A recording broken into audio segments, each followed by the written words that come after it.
Appreciate this interview. Oh, wonderful. I'm glad I can do it. First of all, let me start by congratulating you on your double digits in Iowa. I see that you've doubled Giuliani, and I see that the establishment is feeling that. Mm-hmm. That's right. That's why I think they sort of canceled me last night on Fox. Yeah, that's very interesting. I think that New Hampshire coming up, I think there's quite a bit of independence there, 50%, I believe. Do you think that will, you'll be expecting an even larger victory there?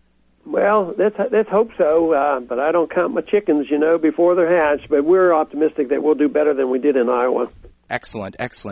If you take New Hampshire, second, third, or even take it, how will this establishment be able to exclude you from certain debates? How will they be able to ignore you from certain polls?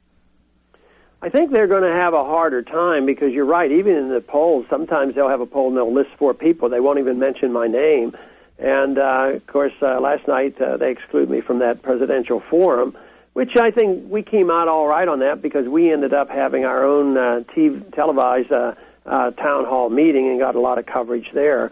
So they'll try, but they're not going to silence us completely. We still have radio to go to, and some of the TV stations will interview us, and some of Fox competitors are sympathetic. And then there's also the Internet that's available to us and to spread our message. So we'll just make the best of it as we can. Sounds good. About this Fox News, I mean, clearly these people fear something. Do you believe that it might possibly be the fact that your views are actually conservative, that your views on the war, the Federal Reserve, our place in the UN, when you say these things, it's almost as if you're not coming from the left, so that scares them? I think you got to have a very good point there because if they thought I was talking from the far left, they wouldn't be as threatened. But if they're conservatives and they want to tell everybody what conservatives mean, and they happen to be neoconservatives, then we have to believe in starting wars, and that we have to never question the Federal Reserve System, that we have to believe that you can increase the size of the Department of Education when we used to believe that we should shrink it. They don't want somebody pointing this out, and that, of course, is what I've been doing. They say, well, you're not even a Republican. And the real point is that people are discovering is the other candidates aren't really Republican. Yeah. And if I want to defend myself with the Constitution and the platform, I can win hands down. And that, I think, can be an embarrassment to some of the others. I agree.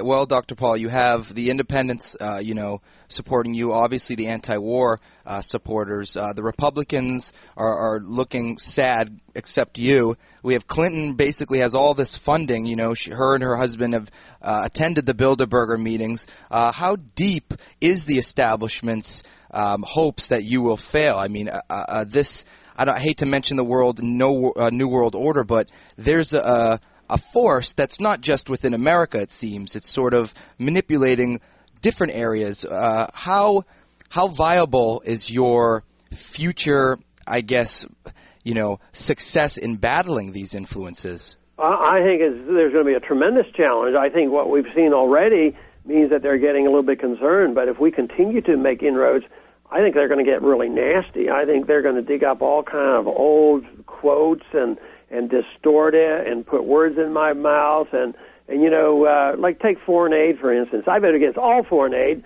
but some people take that and say, oh, he's anti-Semitic, he doesn't vote for sending money to Israel, that kind of stuff. I think you're going to see a lot more of that, and I try to prepare my family and my staff for it because we have to expect it. But it's also a sign of our strength, and but we have to be prepared for it. Yeah, I mean, obviously they're trying to pressure you and bring up this old stuff because they fear you.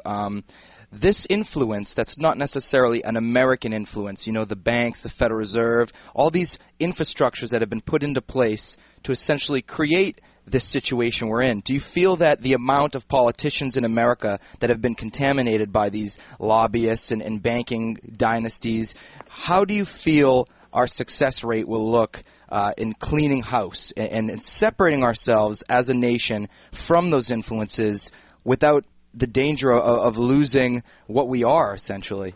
Well, that's the big danger, but if we don't do anything, we're going to lose it because even though they're in charge and they know what international finance means and what creating credit through the Federal Reserve System means and the military-industrial complex, but eventually they lose control. You know, the market is even stronger than they are and stronger than the central banks, but they don't want to be exposed for how they manipulate it and what they might come up with the alternative. And I've been very impressed in traveling around the country how many young people are responding to this monetary issue. I mean, this just is very impressive. And I see quite a few people now on the business channels and all, when they start talking about it, they mock the whole idea. But when they mock me for talking about gold, they're mocking the Constitution. They're mocking the wisdom of the Founding Fathers who detested inflation and knew and understood the destruction of the continental dollar. So we have to turn that around and make sure that the people know that they're really the fringe, weird ideas of the people who think that you can print money out of thin air, which really serves the people who get the money first and really hurts the people who get the money last, and that's middle-class America, and that's why they're hurting and their standard of living is going down. I agree, and I feel that that's why you've experienced so much success. You know, these young folks are no longer in a place of consciousness like in the past where they're unable to fathom the complex trick that this whole money system brings with it. What can these children, these youngsters, what can they do at this point? You know, these people are upset, they've got some anger. How do they direct it into your campaign? What do you suggest? Well, you know, I think it is this group that needs to do something, and I think they realize what kind of debt they're being delivered, you know, and that it's non-viable. And what they need to do is, I mean, right now, of course, there's a big campaign going on over in New Hampshire, and we can welcome, you know, all the help we can, even the last 24 hours. But ultimately, they have to pursue this as a whole generation.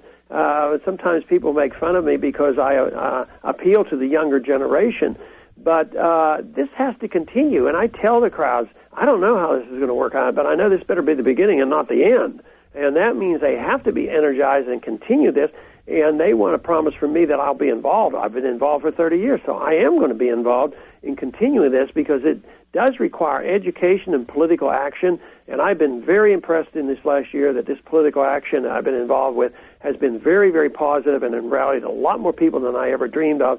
Just the fact that we've collected $28 million means that there's a lot of people putting their money where their mouth is, and that's very encouraging. Unbelievable. Yeah, exactly. I mean, all that support just means that there are people that want to stop these influences. How do you see the future of essentially America in a world where things are moving towards one globalized unit? What do you see for our future if we do detach and remain sovereign?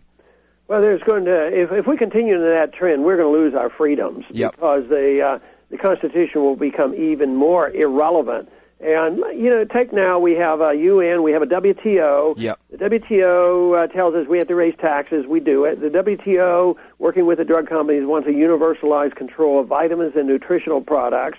And now we're going to have universal health care, and that means the government's going to pay the bills so they won't allow competition, and we'll move in that direction. So it's not a good sign. If we want our freedom, which is the only really important thing, we have to talk about getting the government off our back and obeying the Constitution. I agree. And in closing here, I know you don't have much time, Dr. Paul, but I have to go here. If you do make yourself, the success in this presidential election with all your support, what is going to happen with this war situation and this turbulence in the Middle East? We have permanent structures in Iraq. I don't think it would be possible for us to just pull out of there. What do you suggest? What's your policy on that? Well, we will have to pull out, and the sooner the better. And that's one thing a president can do. We can't change the IRS and the Federal Reserve overnight, but what we need to do is bring those troops home, and the president has the authority to do that. So I have to wind up, Charles and Craig, but thank you very much for having me on. Yeah, thank you so much. We understand you're a busy man. Good luck with everything you do. Thank you, Dr. Paul.